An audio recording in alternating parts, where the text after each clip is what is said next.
사연 읽어드립니다. 50대 중년의 여성이에요. 저는 정말 볼품 하나 없는 집안에 오직 사랑 하나만 믿고 시집을 갔어요. 남편은 작은 중소기업 대리로 일하고 있었고, 시아버지는 간경화로 투병 중이었고, 매번 성질만 내는 시어머니와 철없는 도련님까지 4명이 사는 집안에 시집을 갔으니까요. 그나마 아이라도 있으면 버틸만 할 텐데 몇 번 시도를 해봤지만 아이는 끝내 생기질 않았어요. 남편 복도 없는데 아이 복까지 없으니 정말 이 집에서 살고 싶지 않다는 생각도 많이 했습니다. 그래도 정부치고 살면 되겠지 매일매일 다짐했지만 기운이 안 나는 건 어쩔 수가 없더군요. 누군가 인생에 가장 후회되는 순간을 꼽으라고 묻는다면 저는 주저없이 남편과 만난 날, 아니면 이 집안에 시집 오던 날을 꼽고 싶어요. 그만큼 이 집안 사람들은 악마보다 더 악마 같은 사람들이고 제 인생의 최악의 사람들입니다. 솔직히 남편은 무능력했고 도움이 안 됐어요. 하나밖에 없는 도련님이라는 인간은 매번 사고치고 다니느라 남편에게 손 벌리고 다니는 문제아였고요. 그나마 간경화로 투병 중이던 시아버지만이 늘 저에게 좋은 말씀을 해주시고 미안하다며 저를 아껴주시던 분이죠. 집을 탈출해버리고 싶을 때도 늘 시아버지가 신경 쓰이고 걱정돼서 꾹꾹 눌러 참으며 보낸 날이 더 많았습니다.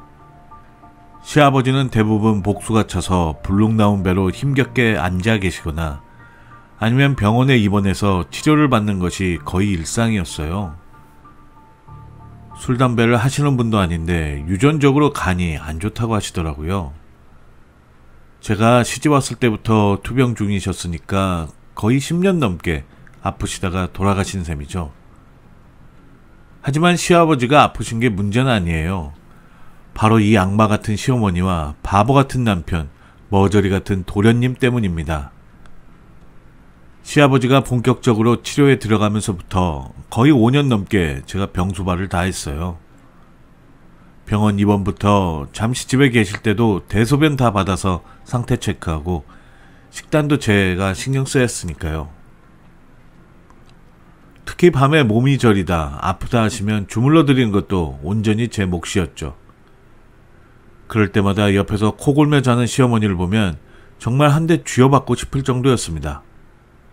저도 사람인데 안 피곤하고 안 졸리겠어요? 어머마, 나랑 교대로 하자 라는 이 말 한마디만 해줬어도 제가 이러지 않아요. 시어머니는 자기 모임이나 약속은 다 챙기며 놀러 다녔고 밤에는 잠만 실컷 자는 게으름뱅이였어요. 대신 제가 조그마한 실수를 하면 너는 도대체 여자가 칠칠치 못하게 이게 뭐니? 라는 잔소리만 늘어놓는 악마 같은 시어머니였습니다. 물론 남편에게 도저히 이렇게 못 살겠다고 몇 번이나 이야기를 했고 남편은 알았다, 어머니께 이야기해보겠다며 나를 위해주는 척 하더니 그때뿐이었어요. 나중엔 아예 나 몰라라 하더군요. 게다가 남편은 동네 술집 여자랑 그렇고 그런 사이라는 소문까지 나서 제 속을 박박 긁어놨습니다. 그래서 바람피는 장면도 몰래 증거로 모아뒀어요. 하지만 이혼해야겠다는 생각을 하다가도 아파서 끙끙대는 시아버지를 보면 내가 이혼해서 가버리면 시아버지를 누가 돌보나 걱정이 앞서서 어쩔 수 없이 계속 그 집에서 살았답니다. 하지만 몇 달 사이에 시아버지 건강이 급속도로 나빠지시더니 끝내 숨을 거두셨어요. 돌아가시기 일주일 전쯤 시아버지는 가족들을 모아놓고 며느리가 몇 년간 고생을 너무 많이 했으니 내가 선물 하나 준비했다. 그건 며느리 몫이니 절대로 손대지 마라 라고 유언을 했고 남편은 엄청 좋아하면서 그렇게 따르겠다고 했어요. 마침 그 자리에 시어머니는 안 계셨지만 나중엔 그 얘기를 듣고 알았다고 이야기를 하셨고요. 그리고 아무도 없을 때 시아버지는 저에게 보험 증서를 하나 주시더라고요. 그러면서 하시는 말씀이 내가 선물 하나 더 준비했어. 이걸 잘 쓰길 바란다. 그리고 이건 아무한테도 말하지 말고 꼭 너만 써, 알았지? 그동안 고생했다 라고 말씀하시더군요. 왠지 시아버지가 삶을 포기하셨다는 생각에 눈물이 났고 제 고생을 알아주시는 것 같아서 더 눈물이 났습니다. 그리고 시아버지 사망하신 후에 그 보험금이 무려 1억 원이라는 걸 알게 됐어요. 시아버지는 아주 예전에 보험을 가입하셨고 꾸준히 납입하셨더군요. 원래는 시어머니에게 보험금을 지급하려고 하셨던 것 같아요. 하지만 제가 너무 고생하는 걸 보셨고 저한테 미안해서 중간에 제가 보험금을 받도록 바꿔놓으셨나 봐요. 처음엔 너무 감사하기도 하고 시아버지의 마지막 선물을 보며 그동안의 고생이 주마등처럼 스쳐 지나가서 눈물이 다시 한번 펑펑 쏟아지더군요. 그래서 1억 보험금은 제가 가족들 몰래 보험사에 가서 받아놨죠. 근데 아버지가 공식적으로 선물을 주시겠다는 바로 그 선물이 문제가 됐어요. 그건 역시 사망보험금이었는데 이건 2억짜리였습니다. 물론 이건 역시 제가 수익자인데다가 저만 가서 보험금을 찾을 수 있기 때문에 가족들이 난리가 난 겁니다. 저는 얼결에 3억이 생긴 셈이죠. 어쨌든 시댁 식구들은 말 그대로 돈에 눈이 뒤집혔습니다. 일단 시어머니가 그거 우리 남편 죽은 목숨값인데 가족끼리 나눠야지, 이 말이 화근이 되었습니다.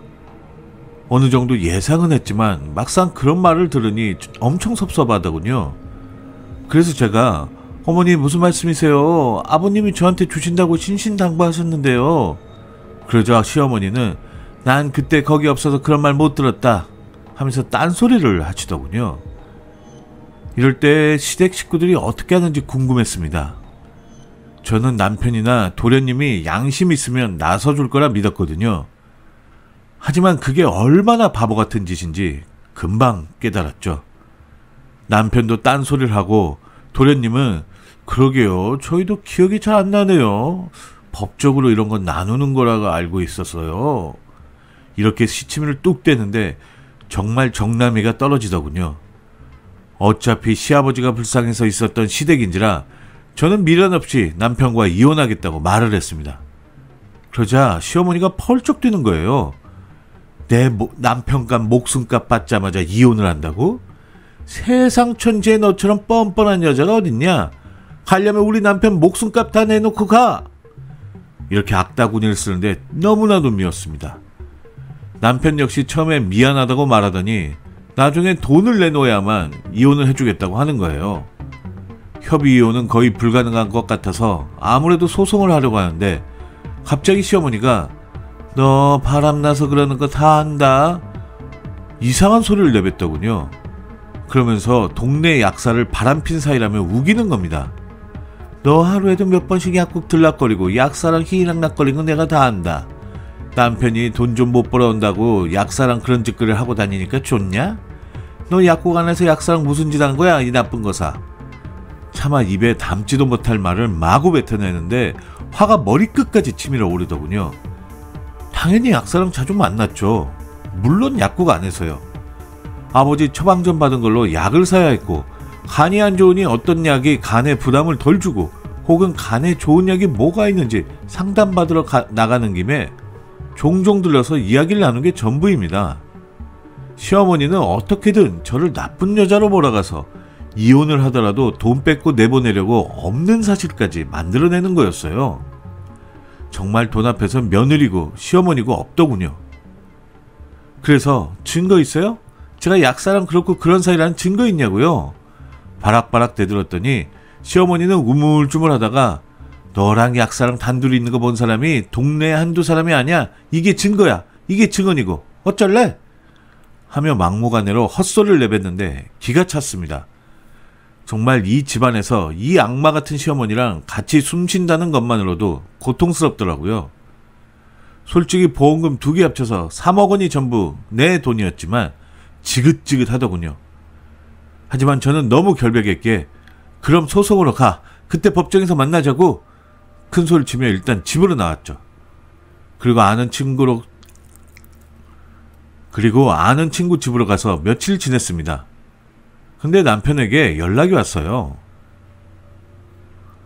자기가 생각해도 이건 아닌 것 같다며 해결 방안을 모색하자고 하더군요. 저 역시도 얼른 이혼을 하고 싶어서 만나자고 했습니다. 근데 옆에 시어머니는 싱글벙글 웃으며 나타났어요. 그러면서 하는 말이, 그래, 이렇게 마음 먹으니 얼마나 좋으냐. 그동안 고생 많았다. 우리가 2억 원 다 받진 않을게. 너도 혼자 살려면 힘들 테니 내가 생활비는 좀 넉넉히 넣어뒀다. 이러면서 봉투를 건네는 겁니다. 꼴랑 300만 원 들어있었습니다. 만약에 제가 시아버지에게 3억 원을 미리 받지 않았더라면 정말 300만 원만 받고 쫓겨났을 수도 있겠다는 생각도 들었어요. 그래서 남편과 시어머니 조건을 먼저 이야기하라고 했죠. 그랬더니 2억 원을 포기하면 이혼해 주겠다는 겁니다. 정말 돈벌레들이 따로 없더군요. 그래서 제 조건을 이야기했어요. 그동안 너무 힘들었고 솔직히 시어머니가 너무 미웠어요. 이제 남편도 싫어져서 이 집안에 있기 싫어요. 좋습니다. 제가 2억 원 포기할게요. 하지만 조건이 하나 있어요. 1억 원에 뺨 한 대씩입니다. 그 말을 하니까 시어머니와 남편 눈이 정말 왕방울만하게 커지더군요. 그리고는 둘이 마주보고 어이없는 웃음을 짓는 겁니다. 행여나 딴소리 나올까봐 저는 다시 한번 말했죠. 이혼 도장 찍어주시고 1억 원에 뺨 한 대, 2억 원 가지실 거면 뺨 2대요. 이 정도면 괜찮지 않나요? 둘은 잠시 망설이는 것 같더니 남편이 그럼 날 때려 그러더군요. 하지만 저는 아니 시어머니 뺨이라고 말했습니다. 시어머니 망설이더니 야, 내 뺨이 1억씩이나 가더니 영광이네. 얼른 때려. 그리고 나중에 딴소리 하지 말고 이러는 겁니다. 그래서 저는 주저없이 시어머니의 뺨을 이를 악물고 후려쳤습니다.